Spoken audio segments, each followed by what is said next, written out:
So hello दोस्तों, ये है नाइट 2 की ऑफिशियल मैच कार्ड की प्रेडिक्शन फॉर रेसलमेनिया 41। अगर नाइट 1 की ऑफिशियल प्रेडिक्शन नहीं देखी है तो go and check it out, मैंने लिंक डाल दिया डिस्क्रिप्शन में। तो इस वीडियो में हम बात करेंगे रेसलमेनिया 41 नाइट 2 की ऑफिशियल मैच कार्ड प्रेडिक्शन की। तो बिना किसी देरी के लेट्स स्टार्ट द वीडियो। सो पहला मैच जो कि पोटेंशियली ओपन कर सकता है नाइट 2 को ऑफ रेसलमेनिया 41, वो होगा the match between AJ Styles and Logan Paul. I think सो बहुत से जो एजे स्टाइल की कल्ट फैन फॉलोइंग है वो अपसेट तो होगी, बिकॉज एजे को किस मैच में डाला अगेंस्ट लोगन पॉल। तरीके के एजे स्टाइल्स हैं पूरे ही थ्रू आउट उनकी रेसलिंग जर्नी में, एंड ये हम एक्सपेक्ट कर सकते हैं कि ये लास्ट है, सेकंड लास्ट मैच हो रेसलमेनिया का एजे स्टाइल्स का। May be not last but हाँ सेकंड लास्ट। उसमें हम ये एक्सपेक्ट करेंगे कि एजे स्टाइल्स भी जाएंगे ऑल आउट इस मैच में। एंड ऑलरेडी हमें पता है एजेस की पोटेंशियल कि किसी भी वो मीडियम मैच को हाई लेवल में कन्वर्ट कर सकते हैं अपने इन रिंग एबिलिटी की वजह से। एंड लोगन पॉल भी हमें कमाल के स्पॉट्स एंड सेगमेंट्स देखने को मिलते हैं एट रेसलमेनिया या डब्ल्यूडब्ल्यूई के प्रीमियम लाइव इवेंट्स में। तो ऑलरेडी ये मैच एक फन एंड एंटरटेनिंग मैच के साथ साथ कमाल के स्पॉट्स भी दे सकता है। एंड जैसे कि रेसलमेनिया जानी जाती है मूवमेंट्स देने के लिए, तो इस मैच में भी हम कमाल के मूवमेंट्स एक्सपेक्ट कर सकते हैं। एंड ये कहीं ना कहीं मैंने पहले भी बोला था अपनी प्रेडिक्शन वीडियोस में कि ये मैच हम एक्सपेक्ट कर सकते हैं the level of AJ Styles and Shane McMahon का मैच, जो कि हमें रेसलमेनिया 33 के ओपनर में देखने को मिला था। तो वही हम एक्सपेक्ट कर सकते हैं इस रेसलमेनिया नाइट 2 के ओपनर में भी, कि एक फन एंड एंटरटेनिंग मैच हो जिसमें कमाल के स्पॉट्स देखने को मिले दोनों ही सुपरस्टार की तरफ से। एंड मैच के रिजल्ट की बात करूं तो ये आई नो बहुत से फैंस को अपसेट कर सकती है, बट मेरे ख्याल से स्लाइट यहाँ पे अपर एज है लोगन पॉल का इस मैच को जीतने के लिए, बिकॉज एजे जाने जाते हैं सेक्रीफाइसेस के लिए। एंड एजे जिस लेवल में है, जिस लेवल में पहुंच चुके हैं, आई थिंक सो अब डब्ल्यूडब्ल्यूई उनका यूज़ कर रही है यंगर टैलेंट्स को पुश करने के लिए। तो आई थिंक सो लोगन पॉल यहाँ पे पोटेंशियल विनर बन सकते हैं इस मैच का। And AJ style may be उनको क्लीन या किसी इंटरफेरेंस की वजह से हरा दे एंड लोगन पॉल ये मैच जीत जाए। अगला मैच जो पोटेंशियली सेकंड नंबर में हम एक्सपेक्ट कर सकते हैं नाइट 2 के रेसलमेनिया के कार्ड में, वो होगा the tag team match, women's tag team match between Liv Morgan, Raquel Rodriguez versus Bayley and Lyra Valkyria. And I am not wrong अगर तो मे बी लायरी वल्कारिया इस समय वुमेन्स आईसी चैंपियन है, correct me if I wrong, मैं कह रहा हूँ may be. तो यहाँ से हम बिल्कुल ही सेंस बना नहीं इस मैच का रेसलमेनिया में रखने के लिए। मे बी ये मैच की जगह हम लेडर्स मैच एक्सपेक्ट कर सकते थे मेंस का टैग टीम चैंपियनशिप के लिए, वो ज़्यादा एंटरटेनिंग होता, और उसको डब्ल्यूडब्ल्यूई ने डाल दिया है स्मैकडाउन आफ्टर रेसलमेनिया में, एंड इस मैच को डाल दिया है रेसलमेनिया में। अब मैं किसी भी वुमेन्स टैलेंट के अगेंस्ट नहीं हूँ, एंड इनफैक्ट मैं तो कह ही रहा हूँ कि बेली एंड लायरी वल्कारिया को मैच में स्पॉट देने के लिए डब्ल्यूडब्ल्यूई ने ये मैच बनाया है। तो इस मैच के अलावा डब्ल्यूडब्ल्यूई को अगर वुमेन्स मैच ही रखना था तो मे बी वो इन्हीं 4 सुपरस्टार का रख देते इंटरकॉन्टिनेंटल मैच लायरी वल्कारिया का, या यूनाइटेड स्टेट्स चैंपियनशिप मैच जो कि इस समय चेल्सी ग्रीन है। एंड चेल्सी ग्रीन की भी कोई बुकिंग नहीं देखने को मिल रही है हमें इस समय तक तो एज रेसलमेनिया में। तो अनदर डिसअपॉइंटिंग मैच है इस मैच कार्ड में, ज़्यादा डिस्कशन करेंगे नहीं। आई think so live Morgan, Raquel Rodriguez will win the match, but ज़्यादा इस मैच का आउटकम इफेक्ट करेगा नहीं, चाहे कोई भी जीते इस मैच को। तीसरे मैच की बात करते हैं जो कि होगा yet again interesting banger, the intercontinental match between Bron Breakker the champion versus Dominik Mysterio versus Finn Balor, जिनसे फैंस की बहुत एक्सपेक्टेशन है, एंड वर्सेस पेंटा जिसकी कमाल की बुकिंग देखने को मिली है, एंड वो अभी तक है विनिंग स्ट्रीक में if I am not wrong, या मे बी हार गए तो एक मैच ही हारे होंगे अभी तक तो since his debut at WWE Raw. तो यहाँ से चारों सुपरस्टार के पास मोमेंटम तो है एक्सेप्ट फिन बैलर जो कि उस विनिंग स्ट्रीक में नहीं है। एंड कमाल का मैच तो देखने को मिलेगा ही, एंड ब्रॉन ब्रेकर का भी ये कहीं ना कहीं इंटरेस्टिंग तो हमें टाइटल रेन देखने को मिला है एज़ कम्पेयर टू गुंथर, जिससे फैंस और एक्सपेक्ट कर रहे थे। बट यहाँ पे आई थिंक सो डब्ल्यूडब्ल्यूई जा सकती है एक टाइटल चेंज की तरफ, एंड यहाँ से हम एक्सपेक्ट कर सकते हैं कमाल के मैच के साथ साथ एक कमाल का मूवमेंट फॉर पेंटा, जहाँ पे वो बन जाए द न्यू इंटरकॉन्टिनेंटल चैंपियन। तो आई थिंक सो डब्ल्यूडब्ल्यूई यहाँ पे जा सकती है for the title change, and हमें मिल सकते हैं Penta as the new Intercontinental champion. अगले मैच की बात करें जो कि अनफॉर्चुनेटली मैं बार बार भूल जाता हूँ कि ये मैच भी है मैच कार्ड में, ऑल्दो ये बहुत ही इंटेंस और कमाल का मैच हम एक्सपेक्ट कर सकते हैं रेसलमेनिया 41 में। एंड येस मैं बात कर रहा हूँ the match between Drew McIntyre and Damian Priest, a Sin City street fight match. And ये स्टिपुलेशन ऐड करके डब्ल्यूडब्ल्यूई ने बता दिया कि वो किस डायरेक्शन में जा रही है इस मैच के रिगार्डिंग, एंड एक फन एंड कमाल का या एक डेविस्टेटिंग मैच भी हम एक्सपेक्ट कर सकते हैं इन दोनों ही सुपरस्टार की तरफ से। एंड बिल्डअप की तो मैं और ज़्यादा कंप्लेन करूंगा नहीं, डब्ल्यूडब्ल्यूई जितना इसको दिखा सकती थी उन्होंने दिखाया है, बट स्टिल जिसका इंटरेस्ट इस मैच में नहीं बना वो नहीं बना। एंड ये बार बार तो मैं नहीं कहूँगा कि Drew McIntyre deserve better, but छोड़ो 110% ये मैच कमाल का तो होगा ही, बिकॉज ये one of the rarest match है जिसमें स्टिपुलेशन ऐड है एंड ये है स्ट्रीट फाइट मैच, तो वेपन्स का हम यूज़ देखने को मिलेंगे, दोनों ही सुपरस्टार जाएंगे ब्रूटल एंड कमाल की इंटेंसिटी देखने को मिलेगी हमें इस मैच के रिगार्डिंग। और रिजल्ट की बात करें तो मैं किस सुपरस्टार की तरफ जाऊंगा, obviously Drew McIntyre is winning the match. And मैं इतना कॉन्फिडेंटली क्यों बोल रहा हूँ, बिकॉज देखो ड्रू मैकिंटायर सबसे पहले तो डिजर्व करते थे बेटर, अब मैं बार बार नहीं बोलूँगा। एंड डेमियन प्रीस्ट और ड्रू मैकिंटायर के दोनों ही कमाल के सुपरस्टार हैं, बट जैसे ड्रू मैकिंटायर का प्रीवियस ईयर गया था, he deserve the victory, even वो तो बेटर मैच डिजर्व करते थे, no hate to Damian Priest, but yes Drew McIntyre deserve a better match. तो उनको एक अच्छे मोमेंटम में वापस लाने के लिए एंड रेसलमेनिया के बाद उनको एक अच्छा मोमेंटम फिर से देने के लिए और उनको एक फिर से इंटेंस मैच में डालने के लिए ये नीडेड है, ये ज़रूरी है कि ड्रू मैकिंटायर इस मैच को जीते, अच्छे पोटेंशियल के साथ जीते, मे बी डोमिनेटिंग फैशन में जीते एट द एंड, एंड अच्छा उनको एक मोमेंटम मिले to carry a fresh feud in the Raw after Mania या स्मैकडाउन में। तो I will go with Drew McIntyre as the winner of the match. अब अगले मैच की बात करें जो कि ऑफिशियल तो नहीं है, बट हमें पता है कि रैंडी ऑर्टन भी होंगे एट रेसलमेनिया संडे, जो कि इन्होंने आज के स्मैकडाउन में कंफर्म कर दिया एंड उनको मिलेगा एक मिस्ट्री अपोनेंट जो कि अभी तक रिवील नहीं करा है।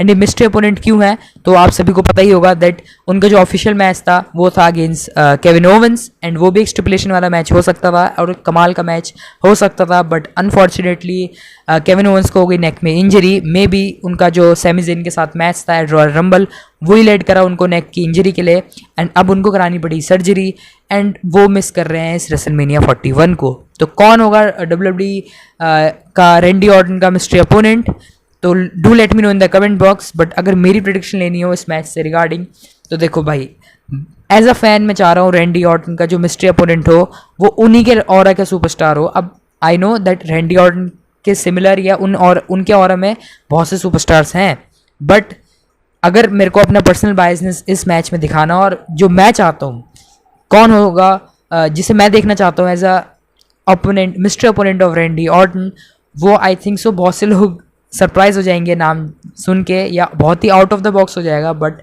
आई थिंक सो रैंडी ऑर्टन का जो मिस्ट्री अपोनेंट है वो होने चाहिए। One of the dream matches of Randy Orton वो होगा Randy versus rock eight WrestleMania 41। I know बहुत ही क्रेजी आइडिया है, बहुत से लोगों को डिसलाइक कर दिया होगा इस वीडियो में ये सुनते ही, बट देखो सेंस बनाना होगा WWE को तो कैसे भी सेंस बना सकती है, बिकॉज रोमन को प्रॉब्लम है ब्लड लाइन से एंड रॉक भी उसी स्टोरी लाइन का पार्ट है, तो ऐसा नहीं है कि रॉक और रैंडी बिल्कुल ही आउट ऑफ द बॉक्स हो जाएगा, इस स्टोरी लाइन का भी सेंस बनता है।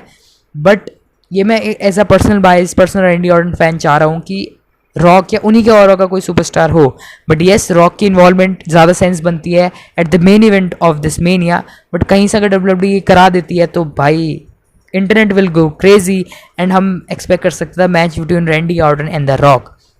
बट अब आते हैं स्टोरी लाइन के हिसाब से किस सुपरस्टार का according to rumours and storyline के हिसाब से ज़्यादा सेंस बन रहा है, तो वो है पहले solo Sikoa, but I don't think so उनका इस मैच में रोल होगा, बिकॉज उनका ज़्यादा रोल होगा नाइट 1 में in his match Jacob for 2।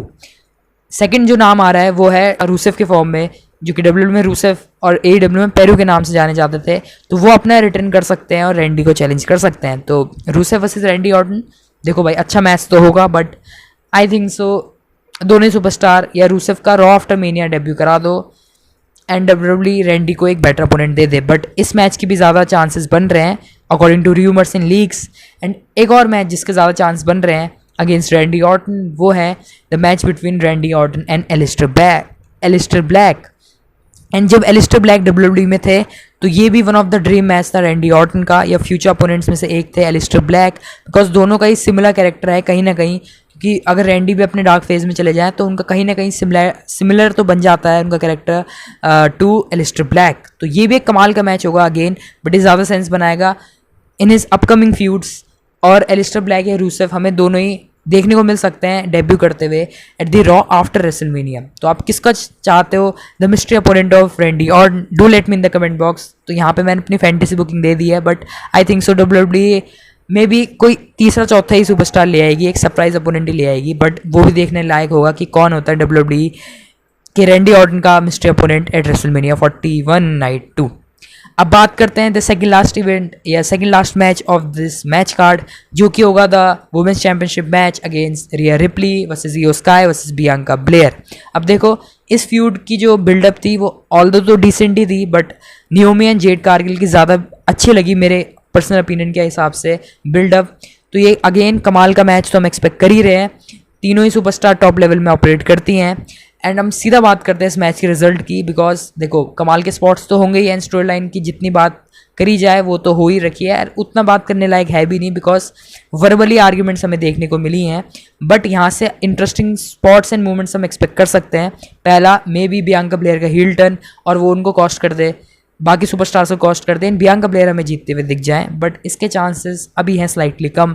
And मेरे हिसाब से अगेन ये बहुत से लोग डिसएग्री कर सकते हैं इस ओपिनियन से, but according to me Rhea Ripley जीत रही हैं एंड बन रही हैं न्यू वुमेन्स चैंपियन। ऑल्दो उनको ही आना था as a champion at WrestleMania, but Iyo Sky को जिताया। एंड अगर इयो स्काई को उनको एक्चुअल मूवमेंट देना होता तो वो रेसलमेनिया में देते, ना कि रॉ ऑन नेटफ्लिक्स में। तो वो आई थिंक सो उससे सरप्राइज एलिमेंट डालने के लिए उसको डाल दिया वहाँ पे, but I think so Rhea Ripley को रेसलमेनिया मूवमेंट देने के लिए उनको भेजा as a challenger. And I think so वो इस मैच को जीत रही हैं and she will become the new women's champion. तो आपकी क्या प्रेडिक्शन है इस मैच के रिगार्डिंग?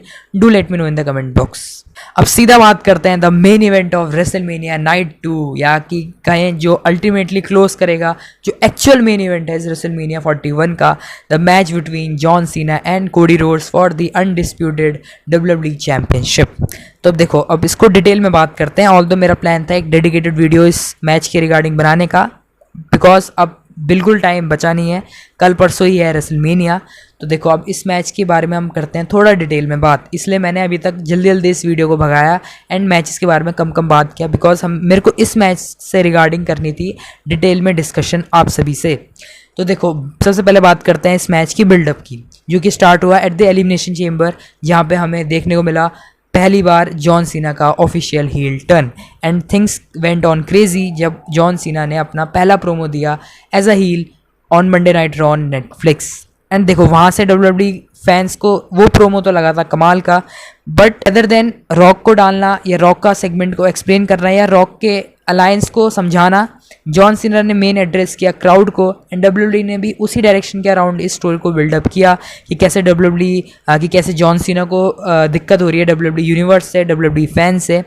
जितनी एक्सट्रीम लेवल या जितनी मैडनेस हम एक्सपेक्ट कर रहे थे जॉन सीना का, बिकॉज उनका फेयरवेल टूर है, उनका लास्ट रन है और लास्ट हील रन है, तो हम जैसे एक्सपेक्ट कर रहे थे, देखो चीज़ें टू बी ऑनेस्ट उतनी क्रेजी नहीं हुई, सिर्फ ये वर्बली ज़्यादा क्रेजी हो गई, फिजिकली उतनी क्रेजी तो बिल्कुल भी नहीं हुई, इसकी 5-10% नहीं हुआ। बिकॉज जैसा हमें रेसलमेनिया 40 का बिल्डअप देखने को मिला था, थिंग्स कैसे क्रेजी गई थी और WWE क्रिएटर्स को पता है कि चीज़ें कैसे क्रेजी करनी है, बट आई थिंक सो उन्होंने इंटेंशनली होल्ड बैक करके रखा है किसी ना किसी चीज़ को अभी तक इस फ्यूड में, बिकॉज अगर उनको ऑल आउट जाना होता एंड जॉन सीना अपनी 100% कमिटमेंट के साथ इस फ्यूड में आते तो बहुत सी चीज़ें थी करने को इस मैच के लिए, बट ये ज़्यादा फोकस हुई वर्बल आर्ग्यूमेंट्स में और प्रोमो बैटल से ज़्यादातर हमें देखने को मिली इस फ्यूड में, जो कि अगेन गलत नहीं है, फ्यूड को इंटरेस्टिंग बनाता है वर्बल सेगमेंट भी, बट बहुत एक मेजॉरिटी सेक्शन है WWE फैंस का जो कि पसंद करता है physical involvement in the feud, जो कि उस फ्यूड को और इंटेंस बना देता है। And the best example is the feud between Gunther and Jey Uso. उस लेवल तक करने की भी ज़रूरत नहीं थी इस फ्यूड में WWE को, बिकॉज ऑलरेडी लोगों का इंटरेस्ट तभी से बन गया था जब जॉन सीना ने अटैक किया था कोडी को एट एलिमिनेशन चेम्बर। बट यहाँ WWE बहुत सी क्रेजी चीज़ें दिखा सकती थी। अगेन मैं कहूँगा मे बी WWE कुछ ना कुछ बचा के रख रही है, और अगर बचा के रख रही है तो यहाँ से WWE का मे बी मेरे ख्याल से प्लान है इस फ्यूड को और लंबा खींचने का। मे बी रेसलमेनिया के बाद ये फ्यूड जाएगी टिल समर स्लैम, ये मेरा अपना पर्सनल ओपिनियन है, इसलिए बहुत सी चीज़ें WWE अभी बचा के रख रही है। बिकॉज अगर WWE का ही फाइनल मैच का ही प्लान होता ना, और जॉन सीना का ही फेयरवेल टूर है एंड आखिरी टूर है इसके बाद, और आखिरी मैच है जॉन सीना का रेसलमेनिया में इनफैक्ट, तो यहाँ पे जॉन सीना भी जाते ऑल आउट एंड हमें क्रेजी चीज़ें देखने को मिलती जो कि हम एक्सपेक्ट भी नहीं कर रहे थे, बट उतना सब नहीं हुआ इस बिल्डअप में। एंड यहाँ से मैंने बोला है कि WWE प्लान कर रही है maybe according to me और पोटेंशियल मैचेस इन दोनों के बीच। तो यहाँ से थोड़ा तो हिंट लग गया होगा मैं किस सुपरस्टार की बात कर रहा हूँ इस मैच को जीतने की। अब बात करते हैं मैच के बारे में। अब मैच कैसा होगा? 110% कमाल का मैच होगा। अब मैं ये नहीं कह रहा कि बहुत ही रेसलिंग वाइज एक्सट्रीम हो जाएगा, उस लेवल में तो इनफैक्ट ऑब्वियसली नहीं होगा, बट इन दोनों को सुपरस्टार्स को ज़रूरत भी नहीं है उस लेवल में जाने की, बिकॉज इन दोनों सुपरस्टार का अपने में ही जो ऑरा लेवल है ना, वो उनकी एंट्री से ही पता लग जाता है कि किस इंटेंसिटी के साथ ये मैच स्टार्ट होगा। मे बी ये स्लो पेस में ही मैच जाए, बट इसका एंड इसमें जो सेगमेंट्स होंगे, मे बी जो इंटरफेरेंस होगी इस मैच को, वो इस मैच को बनाने वाली है मेमोरेबल। एंड इस मैच के बारे में लोग बात करने वाले हैं 110% आफ्टर 5 और 10 ईयर्स ऑफ रेसलमेनिया। तो इस मैच की बात तो ऑब्वियसली होगी। अब बात करते हैं सीधा मैच के रिजल्ट के बारे में। तो देखो, बहुत से फैंस अगेन डिसएग्री करेंगे। अब मैं सीधा बात करता हूँ कि मैं किसको चाह रहा हूँ। तो देखो, जो मैंने फैक्ट्स बोले हैं ना, उसी के आधार में मैं बताऊँगा कि मैं किसको क्रेडिट कर रहा हूँ। एंड बहुत से फैंस करेंगे डिसएग्री।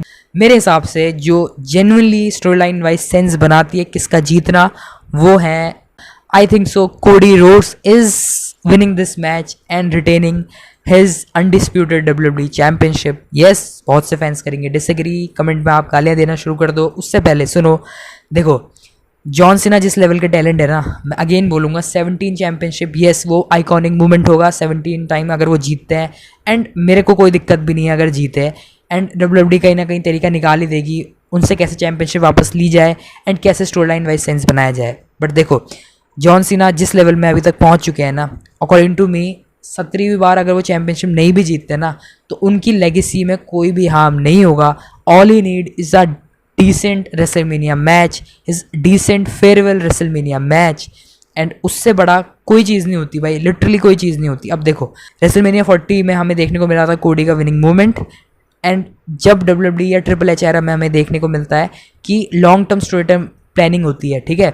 तो अगर कोडी को जिताया था WWE ने उस समय, तो ऑब्वियसली उनकी कहीं ना कहीं डायरेक्शन तो होगी कि कोडी की बुकिंग कैसे करनी है एंड वो कौन सा सुपरस्टार होगा उसको डिथ्रोन करे। वो बात जहन में तब आती है जब उनका टाइटल रेन एंड की तरफ आता है।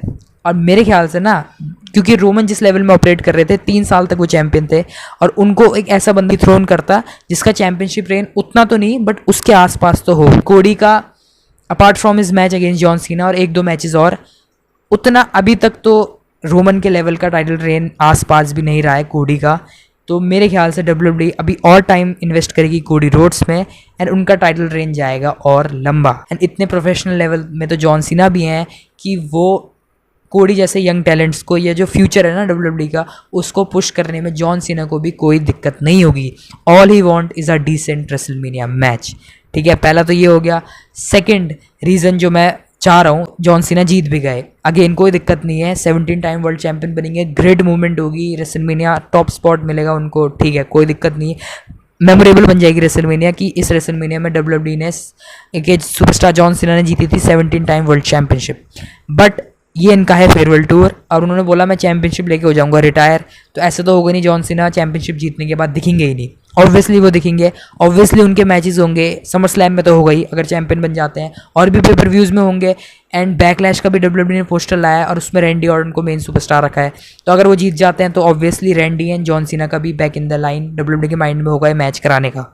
एंड अगर उनके मैचेस होंगे तो ऑब्वियसली उनका जो दिसंबर तक ये फेयरवेल टूर है, तो मेरे हिसाब से अगर वो चैंपियन बनते हैं इस रेसलमेनिया में तो दिसंबर तक तो उनके पास चैंपियनशिप रहे, इसके सेंस बहुत कम है। तो बीच में वो टाइटल ड्रॉप कर देंगे, मे बी समर स्लैम में कर देंगे जीतने के बाद।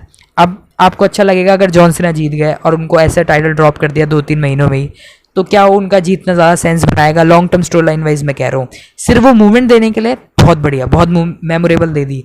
बट अगर आगे का कोई प्लान ही नहीं है जॉन सीना के रिगार्डिंग एंड उनका प्लान है कि 3 महीने में टाइटल ड्रॉप कर देंगे, तो भाई ज़्यादा सेंस किसका बनता है जीतना? ऑब्वियसली कोडी रोड्स का ज़्यादा सेंस बनता है। इसीलिए इन्हीं 2 रीज़न की वजह से एक स्लाइड, मैं कह रहा हूँ 55-45 चांस है, 55% चांस है कि कोडी रोड्स से मैच जीतेंगे एंड वो रिटेन कर लेंगे अनडिस्प्यूटेड चैंपियनशिप। फिनिश ऑब्वियसली एक कमाल का होगा, इंटरफेरेंस तो 110% होगी किसी ना किसी की, रॉक की तो होगी, स्टोन कोल्ड की हो सकती है, मे बी रैंडी की हो सकती है भाई, अगेन मैं कोई नहीं कह रहा, कुछ भी कर सकते हैं। But I think so 55-45 towards Cody Rhodes इस मैच का result and he will retain his championship. तो ये थी मेरी रेसलमेनिया 41 की नाइट 2 की official match card prediction. Video पसंद आए तो make sure to like the video, subscribe to my channel Wrestle Academy for more wrestling related content and WWE related content.